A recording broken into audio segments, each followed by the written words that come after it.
Handsome Dan's Dirtbag Deli is proud to present another episode. Good morning, horrible people of the Horrible Human Being Show. Today is the Mutant Healing Factor and Other Powers episode.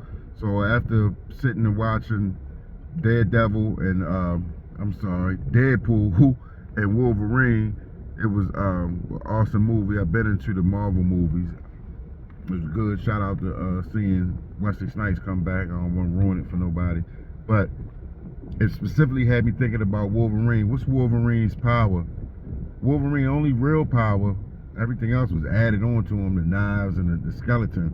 His only real power is that he has a healing factor, a super healing factor that allows him to recover from grievous wounds and basically stay functionally immortal. But it made me think that that's the only one thing that we actually could really have, and more than being able to fly and shoot lasers from your eyes and have super strength, what really is more valuable is having that super healing factor, not the regular healing factor that we naturally get from birth, but a super healing factor. And not for like broken arms or any type of physical injury, more for internal injuries and things of a lot of the traumas and the things that we can't process from 7, 8, 9, 10, 11, 12 that you end up carrying with you in your 30s and 40s. Rather than face it, sometimes you invent the band-aids to put on, but you can't put a band-aid on a shotgun wound. It's foolish, but you can try for 20 years. And so then you got people smoking coke, eating 16 pieces, drinking every day, strippers, pornography, whatever. You can turn anything into a vice, and all of it can be debilitating. But using that super healing factor, confronting it, you can exercise all the demons, and that's a freeing feeling. It took me a lot longer than I'd be happier to admit in life to realize that. But you can look inwardly, and you got to hone, just like the X-Men do, working in that danger room to hone each of their abilities. You can hone the healing factor, but it's something that you gotta work on and work with. But to have it, the freedom of being able not to be slaved or chained to your past and your past traumas or your past regrets, humiliations or whatever, and realize that they don't define you, because every day, just like a muscle that gets broken down, it's rebuilding, and when it rebuilds, it's bigger and it's stronger. That's powerful. That's and that made me think that super healing factor is very integral to shaping who we are, or whittling, not having it, and whittling yourself down into what you settle for. The other thing was, it just made me start thinking about sitting there, staying on the topic of Wolverine and the mutants. The rest of them, the Avengers, all came about their powers through some story or origin story, but the mutants was born with it, and all the time their powers kind of is like a curse to them because they don't understand it, and it's a genetic aberration.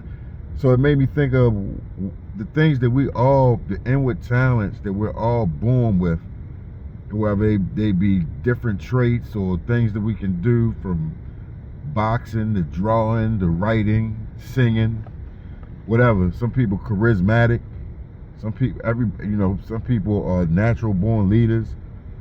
It runs the spectrum.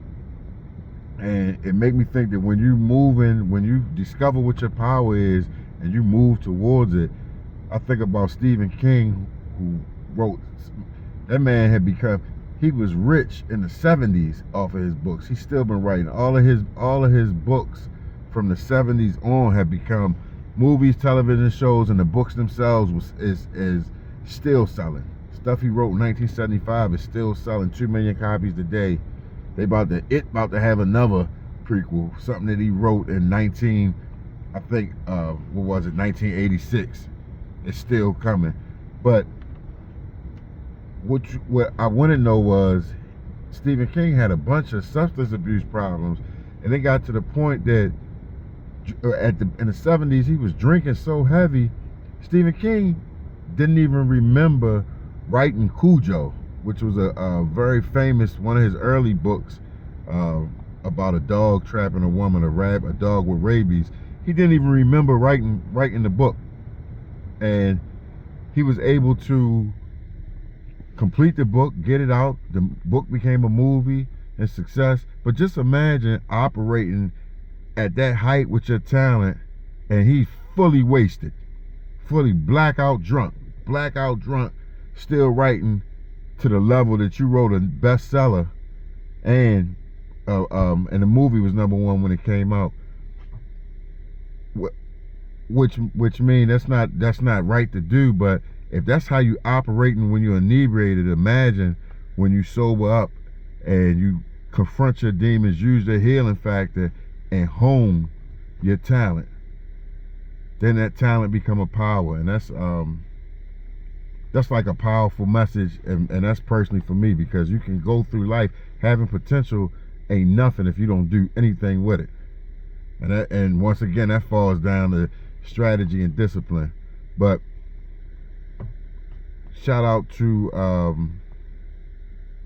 really, to honestly be honest, the shout out go to everybody who confront their own demons or traumas, whatever you want to call them, and process them, because that's not the easiest thing to do, and it takes a lot of time, and it can take decades. You know, sometimes it can be a lifelong thing. But the freedom you get from not being chained to the past and to regrets and humiliations or what have you is, man, words can't describe. So, horrible human beings, the mutant healing factor and other superpowers episode. Be well.